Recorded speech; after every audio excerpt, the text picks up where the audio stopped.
Hello there, it's Oscar at the Virtual Effects Shooter. Today's video is all about Landsknecht armor. Generally speaking, Landsknechte being infantrymen, they would not be wearing full armor into battle. Instead, if they had any armor at all, it would just be a breastplate, a helmet, and if they were lucky, some very simple arm plates. This kind of setup is sometimes known as half armor.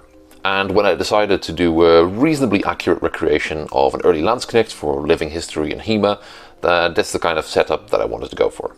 Although there's a lot of information and content out here on the interwebs on fighting in full armor, so-called Landsknechten, there's way less to be found on Landsknecht armor and half armor in general. You could of course ask how protective such a half armor actually was. Why are the gaps in the armor why they're there? Why would they not be wearing leg plates, for instance? Now, we do not really have any conclusive answers to those questions, and there's not that much work being done on this as far as I know. So it's time for a fun little experiment. During a free training session here in Leiden a while back, I decided to put on my Landsknecht kit. And of course, it took some adjusting at first.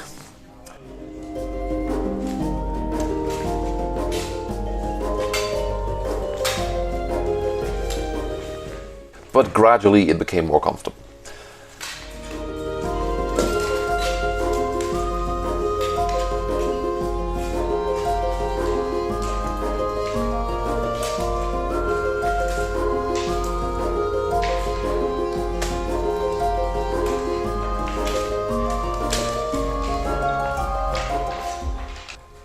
Now, solo training is of course a lot of fun. But you know what is even more fun? That's right, sparring. So, Tijmen and I decided to do a very quick round of free play with me in my Landsknecht armor. You'll see him pretty much murder me here. I might have been a bit slower that day, struggling with the armor and the leather soles on a very slippery gym floor, but let's be fair. Tijmen is also a really skilled and fast fencer, and I'm having trouble fighting him even on my best days. So that's where the experiment comes in though. We decided to spar as if neither of us was wearing any armor, so-called bloosvechten. Later on, when looking back at the recording, we would then see how many of the hits would actually land on the armor and how many would be landing on unprotected areas. This would then allow us to get some sort of an idea on how protective this half armor actually was and whether you would have to change your strategies and way of fighting a bit to be able to find the weak spots, or not. Let's find out.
It's of course pretty hard to draw conclusions based on just one round of sparring. But based on just this one, it seems the armor did quite alright. Despite having some big gaps on it, and no leg protection at all, it seems that most of the hits did actually land on the armor.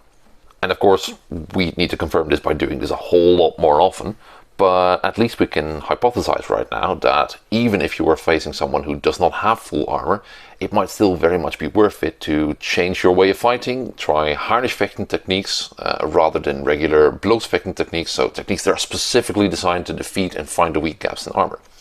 Now, this was just a fun little experiment. It would require a lot more work, but thankfully I'm planning to do a lot more work with this armor as well, because I find it really fun and interesting. I hope you found it interesting as well, and if you did, don't forget to leave a like and subscribe if you haven't already. And if you want to know more or find some extra drills for messer fencing and montante fighting, go check out Patreon, as all these amazing people have done before you. Anyway, I hope to see you all for the next one, and until then, cheers!